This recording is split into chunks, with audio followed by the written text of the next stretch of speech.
Hey, 10th grade team. This is going to be the SEL presentation for this Friday. It is on the cost of living and money management. I did send you all this presentation as a PDF. I'm also going to be printing out a couple of other worksheets for you, but I do want to go through the presentation so that y'all can have a good idea of what the activity is, but also you can present it in your own words and add your own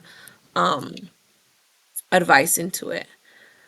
The first thing that we're going to talk about is just really starting the conversation with them as a warm up of how much your future will cost.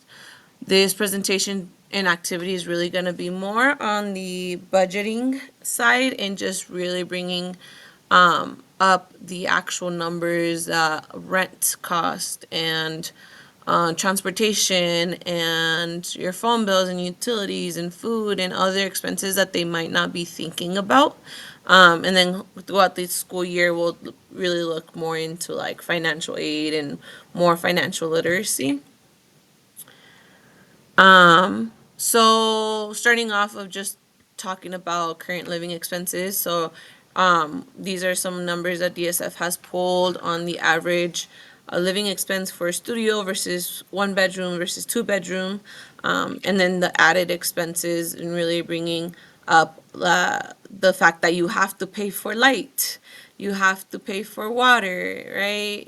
Your furniture, your mattresses, all the things that you need to fill up your home with are coming out of your budget. And so mentioning that in your own way, really talking about transportation, cars cost money. So thinking about if they want an expensive car, it's not just the car that they're buying, but all the parts of the expensive car are going to be expensive. The insurance is going to be expensive. Gas might be expensive as well, depending on the type of car. And so, if they do buy a brand new car, monthly payments tend to be around 500 a month, right? Average. These are all going to be average numbers. Really talking about insurance, right? As a young driver, insurance tend to charge more due to the higher risk of car accidents. And then gas, right? That's something that they have to think about on a monthly basis. How much are they going to be spending on gas? And they have to take that out of their budget. And then if they don't have a car, how are they like what's their form of transportation, right? If they have an RTD pass, it's around $6 every single day or 114 monthly, right, on average. And so having them think about that. Other expenses can be like their phone, internet, Netflix, streaming services, right? These are monthly payments that they have to think about paying for every single month. Pets also are an investment of money. That's something they might not have thought about. They have to pay for vaccinations, for food, for a lot of things for pets, right? They're not cheap. Food, fast food, eating out versus food at home. It's cheaper to cook, get groceries versus eating out every single day. Travel, if they're thinking about they want to take one big trip every single year, they have to think about how much that really includes in for their expenses, right?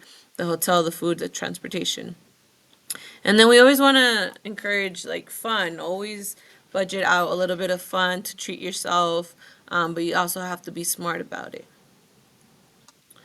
So, really talking about money management, the activity today will be about them getting an income based off a credential that they have randomly been selected for. And based off that income, how are they going to manage and choose different options for their budget? And so it's the M&M budget activity. So each M&M equals money. And for this activity, I'll be passing out a bag of M&Ms, mini M&Ms for y'all to hand out. And how it'll work is for this credential sheet, I cut up these little slips actually, and you'll be randomly giving one to each student.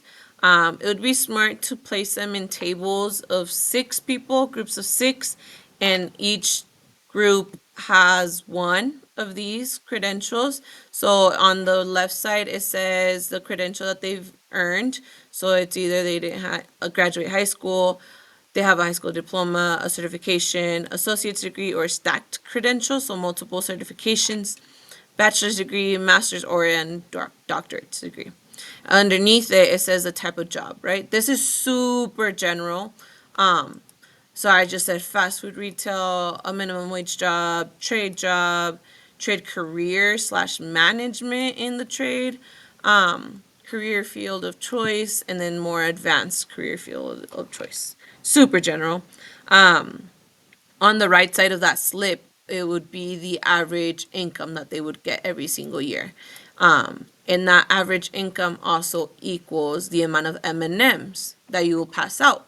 And so when the students walk into your class, hand them a random slip, right? If you want to strategically hand them out yourself, depending on the student's goals and interests, and you want to open up their mind a little bit, that's up to y'all. But it would be random. You give them a slip, and they have that credential. That's the job they got, and that matches the salary, which then they will show you how many M&Ms they get, and you'll give them from 8 to 30 M&Ms. After they have that, they'll go back and have this worksheet with them. In this worksheet, it's time to really make those choices based off their values and the type of lifestyle they want to live with, the lifestyle they want, right? Depending on the salary that they got. And so, right here we have sections. So for housing, living with family, sharing cost of utilities is going to cost them 2 M&Ms, right? But if they want to rent their own place, it's going to cost them 4 M&Ms. Food, if they cook at home, it'll be 2 M&Ms. If they eat meals away from home, it'll be 4. Right? We have insurance. Some of them might not be able to afford insurance, depending on the income that they received. Right? Clothing. Right? They just wear what they have, or they're able to shop from designer clothes. Health and disability, property, laundry, transportation, having fun, right? Vacation, streaming services, things like that. Furniture. I can't talk today. Sorry. Communication. Thinking about their phone. Can they afford to have a phone? Right. Personal care, gifts, and then savings at the end. So they'll do this activity and they'll be able to budget out their M&Ms, which reflects like the income based off the certification. And this is really to just get them thinking about realistically based off what they study, and what jobs they kind of get. This is the income that they'll have, and that this is what they have to be able to budget out and make these choices from.